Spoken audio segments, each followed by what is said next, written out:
Pixel tapping guyyaa kaleessa Juulaay 25 gara maallaqatti ni jijjiirama jennee namoonni baay'een eegaa ture jechuudha. Taaptaabii ka godhaa turre kooyina keenya guyyaa kaleessa irraa kaafne ni gurgurana jennee jechuudha. Baay'ee hundi keenya eegaa ture jechuudha. Garuu dubbiin akka nu jenne hin taane Pixel tapping waan biraa nuuf fidee dhufe jechuudha amma.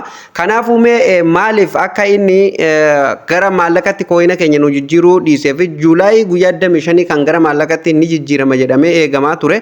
Maaliif akka dabarsan ni dabarsan moo karaa biraatiin gurguramuu eegale yoo gurgurame moo eessarratti gurguramaa jira ka jedhu meen isinitti hima jechuudha gabaabsee viidiyoo daawwattoota kiyyaa guyyaa kaleessaa viidiyoon akkana eegaa turtan nan beeka garuu immoo wanta sobaa irratti viidiyoo hin waraabu jedhee waan addan baafatin tokko irratti viidiyoo hin waraabu jedhee haga adda baafadhu jedhee eegaa ture jechuudha hanga ammatti dhugaa takka waan arge xiqqoo takka isiniin gaa jedhee akka hubattaniif abdiin qaba jechuudha bagarra deebii gara chaanaala Oromaan dhuftanii namoonni haaraa dhuftan subscribe godhaatii maatii keenyatti dabalamaan isiniin jedha daawwattoota kiyyaa yeroo amma na argaa jirtan kana jechuudha kan viidiyoo isinii waraabaa jiru Pixel tapping keessan jira jechuudha daawwattoota kiyyaa har'agaa kana godhaa osoo hin taane jechuudha mee wama tokko waan dhugaa takkan adda baasee isinitti himuu barbaada jechuudha daawwattoota kiyya akka hubattanii fi akkasumallee akka qalbii keessan garas hin deebifnee fi jechuudha kana jechuun abdii kutadha jechuu osoo hin taane Juulaay guyyaa 25 gara maallaqatti jijjiirama jenne hundi keenyayyuu eegaa ture jechuudha anillee baay'een qalbii kiyyaan eegaa ture jechuudha bakka aboogaa doolaara fudhanne jedheetiin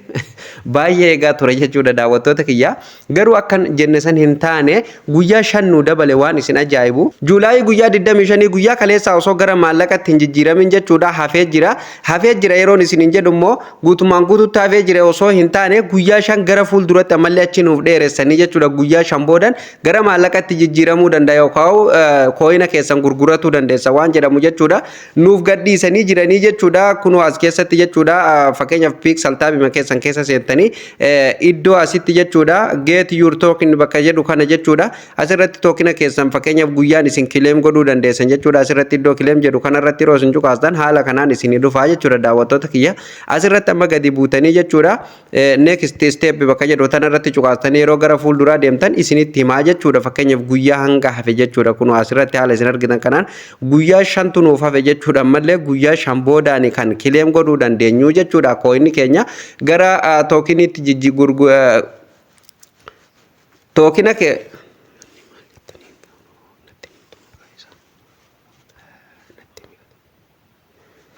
kooyina asirratti hanga ammaa walitti qabataa turre kooyina hanga ammaa asirratti walitti qabataa turtan kana jechuudha gara tookinitti jijjiirrattanii jechuudha kan isin gurguratuu dandeessan parsantaa 10 jechuudha guyyaa 5 boodaanii nuun jedhaa jira jechuudha daawwattoota kiyyaa gara community isaanillee itti maaltu maxxanfame kan jedhullee sanillee mee gaggabaabsee hanga tokko isinitti hima jechuudha daawwattoota kiyyaa kana fakkaata jechuudha kanaafuu abdiin kutatinaa guyyaa 5 kana obsumaan eeggadhaa jechuudha maaliif wanti onlaayinaa kun akkanuma jechuudha yeroo tokko ni qaxaramaa yeroo tokko immoo yeroo ma jedhame sanitti kan gadi furamullee jira jechuudha kanaaf immoo duraan guyyaa kaleessaa ture guyyaa kaleessallee aan eegaan ture jechuudha laayivii isaanillee eegaa hordofaalleetiin ture maaliif akka isaan dabarsan waan tokko waan beekamellee hin jiru jechuudha waan kana namoonni viidiyoo irraa dalaganillee hin argine maaliif akka itti callifame hin beekne garuu aan viidiyoo gatiin isiniif dalageef akka qalbii garas deebiftanii yookaan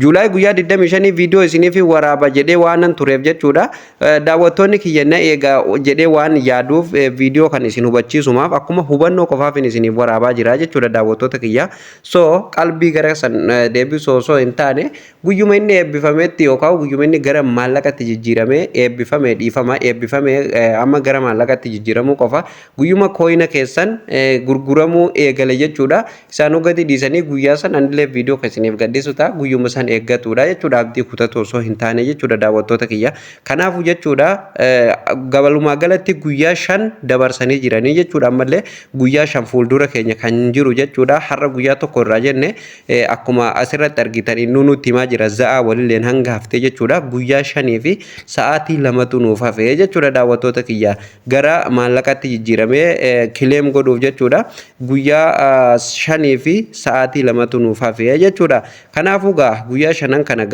baatii meeqaa taaptaap godhaa jirra ni eegganna jechuudha waan harka namaa jiru yookaan kuni waan harka namaa ol eeggatudha walumaa galatti inuma eegna guyyaa isaan gara maallaqatti jijjiiranii bu'aa keenya yookaan dadhabbii keenya nuuf deebisan deebiin eeggadaa jechuudha daawwattoota kiyya. Kanaaf haala kanaan jechuudha guyyaa shanan kana hin eeggatu hin dagatinaan isiniin jedha. Akkasumallee asiin jechuudha daawwattoota kiyya of duuba deebiin isin argisiisa. Daashboordii keessan keessa seentanii jechuudha yeroo kamiyyuu jechuudha giiftiilee adda addaa bituu fi akkasumallee tapha adda addaa geemii achi keessatti taphatu hin dagatina jechuudha waan dhufu hin beekani. Liivalii kana jechuudha hanga sadiitti xumuruu hin dagatinaan isiniin jedha. Akkasumallee daashboordii keessan keessa galtanii liivalii tana hanga shanii ol guddifatu hin dagatinaan isiniin jedha daawwattoota kiyya. Akkasumallee guyyaa guyyaan riiwardis bakka jedhu kana irra galtanii guyyaa shanan hafe kanaaf jechuudha daawwattoota kiyya. Asiin jechuudha deelii koomboo fi deelii riiwardii kana jechuudha fudhatu hin dagatinaan isiniin jedha daawwattoota kiyya yoo viidiyoo illee isiniif hojjetu baadde jechuudha. Amma community isaanii keessa seenetiin jira jechuudha daawwattoota kiyya. Maxxansa kana guyyaa kaleessaa Juulaay 25 jechuudha kan isaan maxxansan jechuudha. Kun haala isin argitan kanaani sa'aatii 8 PM irratti kan maxxansanii jechuudha. Maxxansa kana gaggabaabseetuma jechuudha hanga tokko isinitti himaa jechuudha. Yaa waan fayyadullee ta'uu baatu oduu waan isaan asirratti maxxansan kana tokko tokko afaan Oromootiin yoo isinitti himetti tola. Maaliif hubannoo fi malee miidhaa fi akkasumallee bu'aa guddaa isiniif qabaatee osoo hin taane bu'aan inni qabu yoo ta'e illee fakkeenyaaf waan isaan asirratti gadhiisanii fi akkasumallee waan gara fuulduratti isaan itti deemaa jiranii fi maalirra akka jiru waan tokko tokko hubannoo irraa argatuuf malee jechuudha waan isin miidhuu tokko miti jechuudha. Kanaafuu daawwattoota kiyya mee gaggabaabsee jechuudha hanga tokko kan isinitti mutaa jechuudha barreeffama asirra jiru kana amma guyyaa kaleessaati jechuudha kan isaan gadi dhiisanii jechuudha daawwattoota kiyya.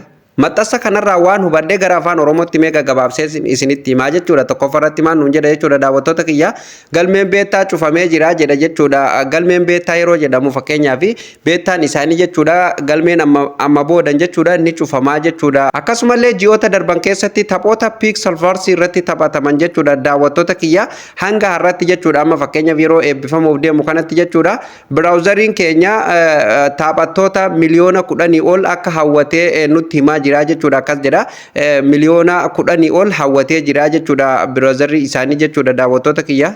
Akkasumallee hagayya 24 keessa Pixelverse beettaa ni cufamaa jedha. Akkasuma waan biratti jijjiiramuu deema dhaabbata biraatiin gadi ba'uu deema na fakkaate jechuudha. Akka isaan asirratti kaanitti daawwattoota kiyya dhaabbata mata dureen isaa MMORPG jedhamuun jechuudha qabatanii gadi ba'uu deeman na fakkaate jechuudha daawwattoota kiyya. Haala isin asirratti argitan kanaani dhuma irratti waan abdii nama kutachiisu tokko kan isaan asirratti barreessanii jechuudha daawwattoota kiyya maal nuun jedhani sochii kee irratti hundaa'uun taphattoota sochii guddaa qaban keessaa filannoo tasaa ni filatama. Kana jechuun fakkeenyaaf akka barreeffamni kun yookaan maxxansi isaan asirratti maxxansan kun dubbatutti jechuudha daawwattoota kiyya. Fakkeenyaaf warroota sochii gurguddaa yeroo jedhan hojii gurguddaa as keessatti liivalii gahaa ol aanaa geggeessuun fiduudhaan akkasumallee taaptaabii guddaa warra fidaniin jechuun warra fidanii wal qabatee jechuudha isaan keessaa jechuudha isaan irratti hundaa'uun jechuudha. Sochii kan ka'e irratti hundaa'uun filannoo tasaa ni filatamtaa jedha. Kana jechuun xiqqishoo abdiin waan nama kutachiisu ani akka kiyyatti maaliif fakkeenyaaf namoota taaptaabiin isaanii xiqqishoo gadi bu'aa ta'ee fi akkasumallee liivaliin isaanii gadi bu'aa ta'etti xiqqishoo waan dukkaneessinatti ni fakkaata jechuudha. Fakkeenyaaf sochii keetti irratti hundaa'ee jechuudha warreen sochii gurguddaa geggeessanii waliin wal qabatee jechuudha. Kana keessa filannoo akka tasaa ni filatamtaa waan jedhamu kan isaan asirratti addeessan jechuudha daawwattoota kiyya.